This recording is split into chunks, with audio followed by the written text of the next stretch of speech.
Hey, what it do? What it do? What it do? This is your boy, KQKC Boxing. And that's on the network. That's right. Coming with another live video this morning. My YouTube video this morning consists of Deontay Wilder. Now, he believes that the damage to his ear did not affect him at all. Actually, he's go on further to say that there's no damage to the eardrum. Now, which is a great and positive thing. Why I say that?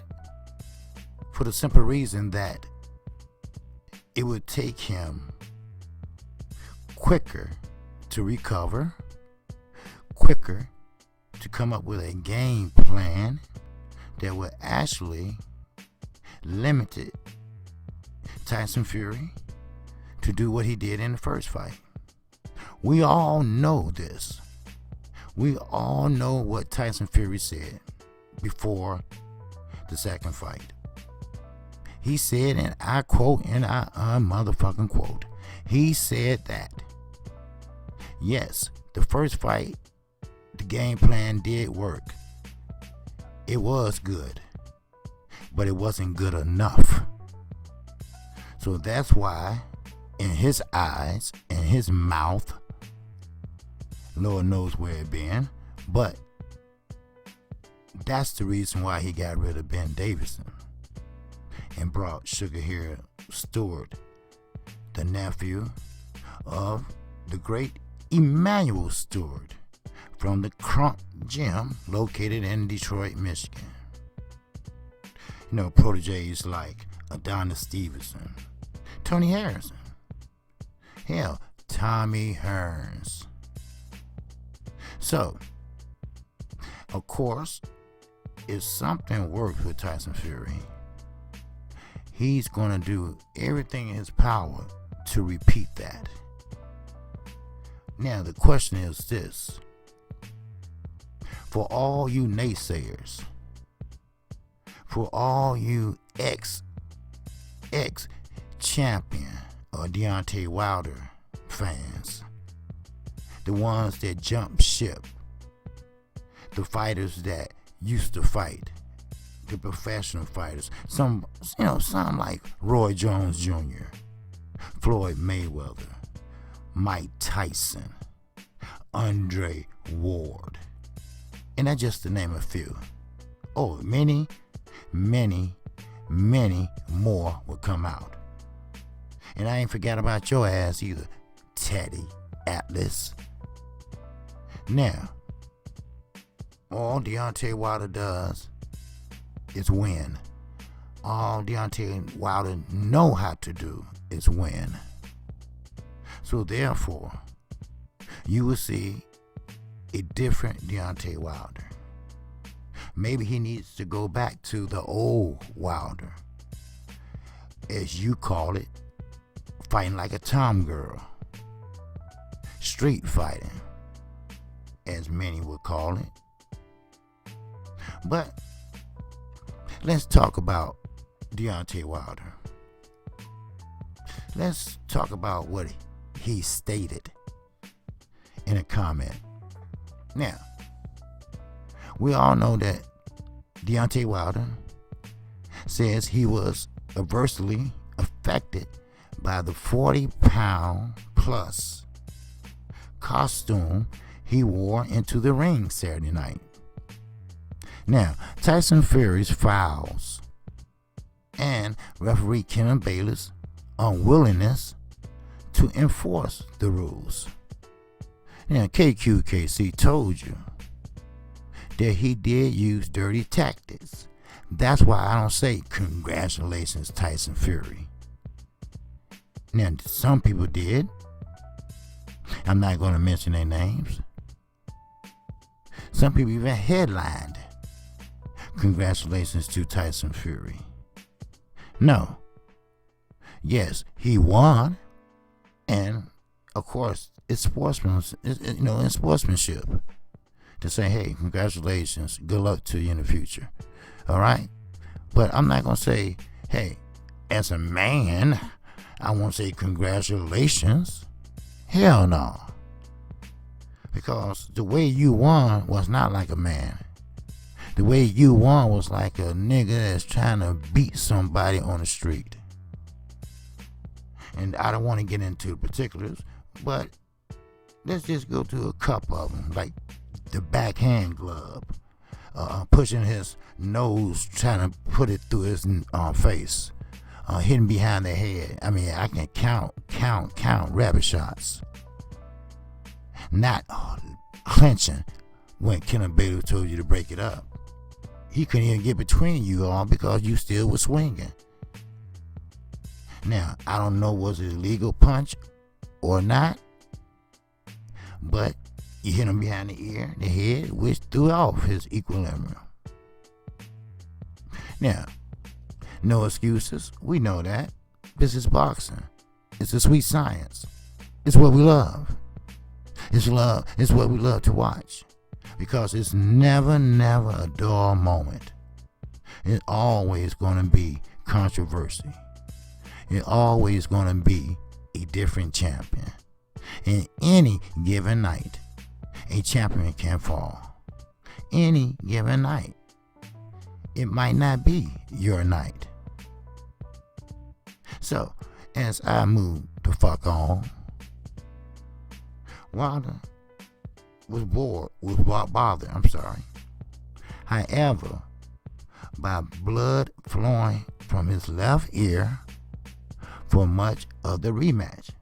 Fury won by the 7th round by TKO, of course. And, of course, it took place in the MGM Grand, pretty much the mecca that Floyd built. I believe his last 20 fights was there.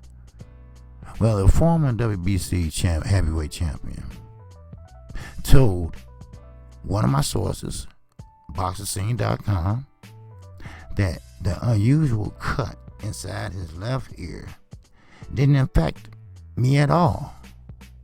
Once it opened in the 3rd round, that small cut required 7 stitches.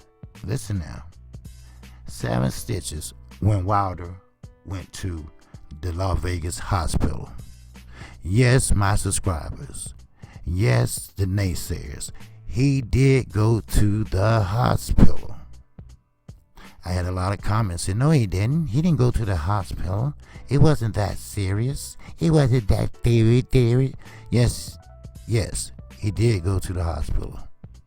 Because they did not know what was the stent of the eardrum. So he went to the Las Vegas hospital following his first professional defeat. Doctors told him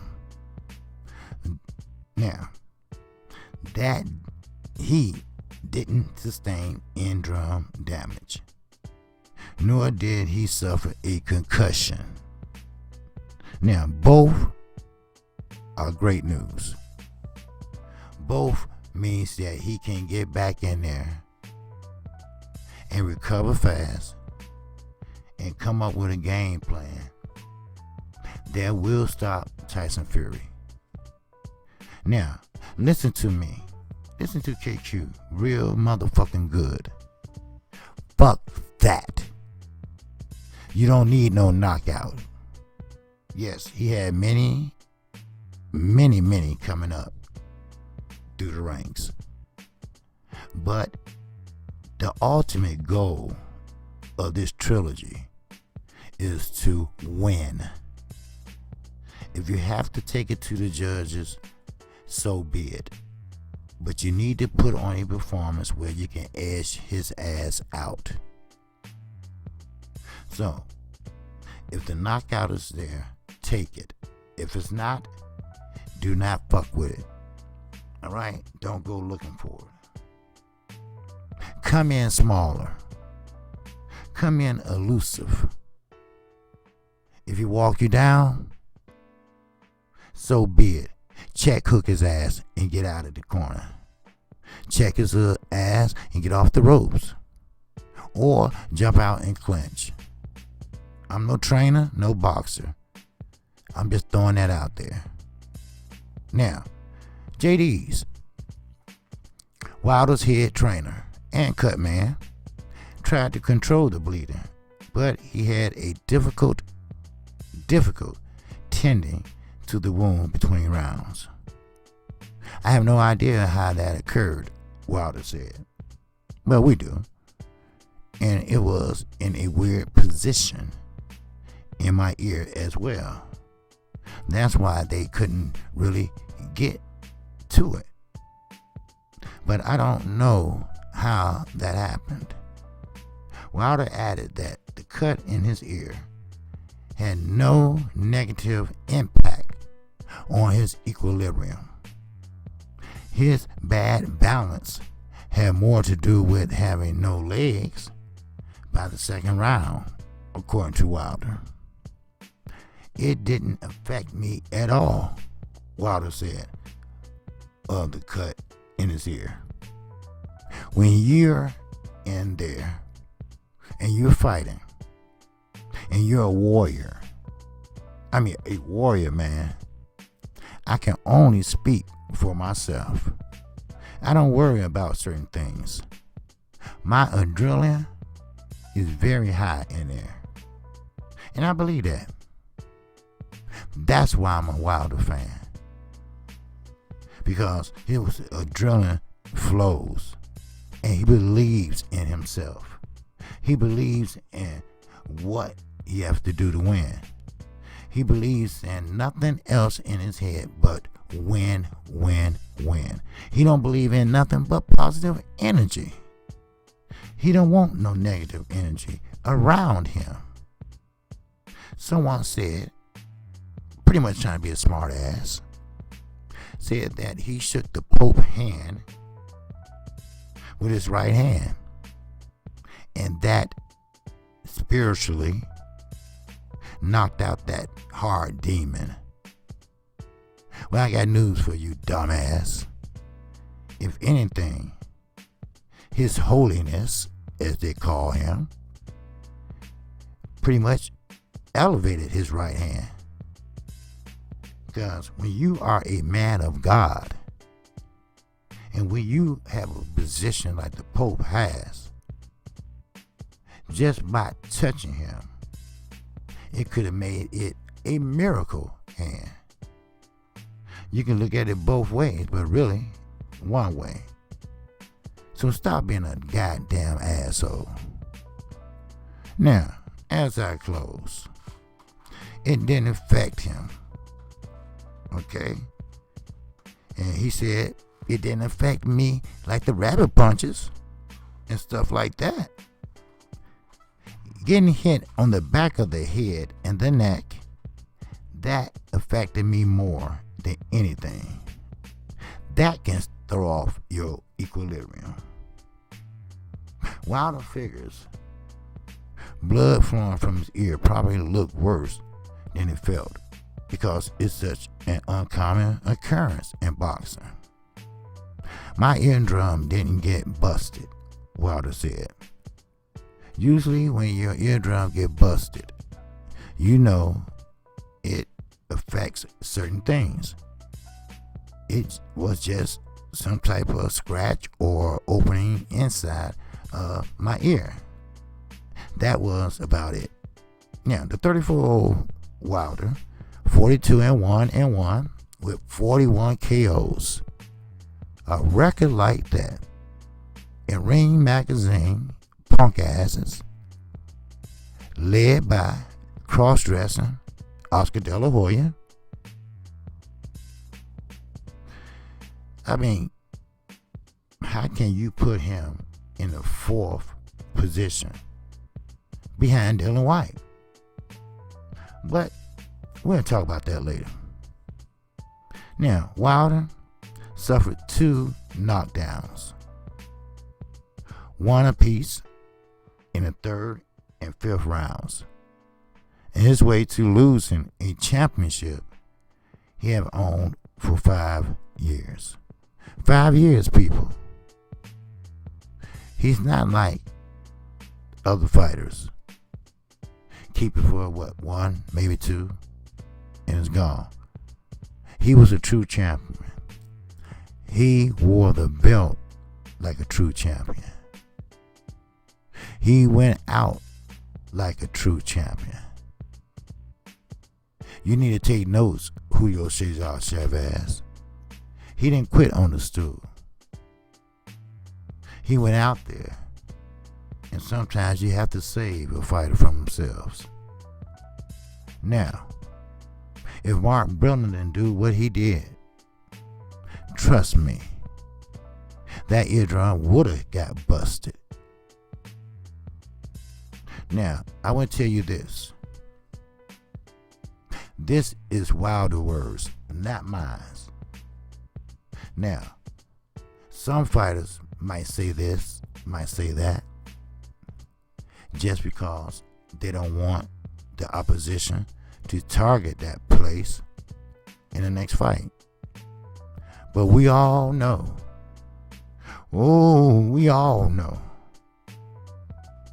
that Deontay Wilder believes in what he says and say what he believes.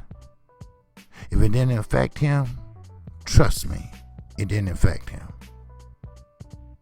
Now, as they always say, let's go back. Let's go back to the drawing board. Let's go back to that old ship in the sky. Let's go back from day one. Let's go back in the time that you was windmilling it, fighting like a tom girl, but you got the job done. Sean Porter, what he does in the ring doesn't look pretty. What he does in the ring actually is really off base, but that doesn't affect him. Matter of fact, it motivates him, and it made him a 2-time champion. So I say to you, my brothers and sisters, my kings and queens, sometimes you can have a minor setback, but then you can have a major comeback. I am KQ, KC Boxing. If you haven't subscribed to my channel, we are 125 away from 2,000 subscribers. Hit that icon bell, and you will get notified each and every time I do a live stream, a video, or even call a fight. Friday, Saturday, Thursday, any day of the week. You will get notified. And trust me, if you hit that subscribe button, don't expect to hear what you want to hear. I'm going to tell you what your ass need to hear. I don't hold back. I am the singing OG, KQ, KC. Shout out to the almighty LDBC. And I'm on to the next one. Assalamu alaikum. Peace be unto you.